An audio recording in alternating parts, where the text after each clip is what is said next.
যুক্তরাষ্ট্র ইরানের স্থল আক্রমণ করতে পারে। তার আগে আপনি যদি আমার চ্যানেলে নতুন হয়ে থাকেন তাহলে অবশ্যই সাবস্ক্রাইব করবেন।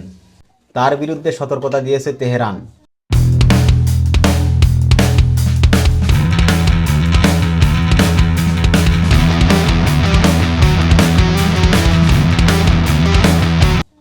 এই খবর আজ সোমবার বিশ্ববাজারে তেলের দাম বেড়েছে।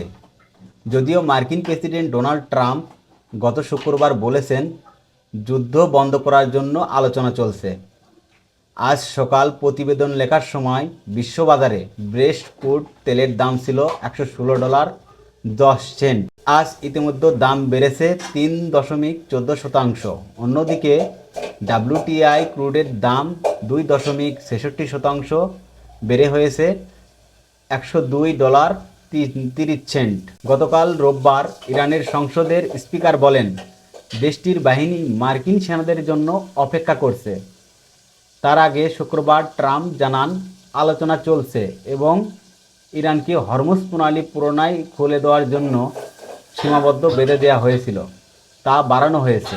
সরাসরি ইরান যুদ্ধে সেনা পাঠাবে না ব্রিটিশ প্রধানমন্ত্রী। তিনি বলে দিয়েছেন এটা আমাদের যুদ্ধ নয়। শফিকুলের সংবিধানের দাবি সংবিধান মানতে হবে। প্রধানমন্ত্রী দেশের বাইরে থাকার কথা বলেছেন জামায়াত নেতা শফিকুল। যুক্তরাষ্ট্র নিজেরাই ইরানকে শক্তিশালী করে তুলেছে, এই খবর জানিয়েছে আন্তর্জাতিক গণমাধ্যম রয়টার্স।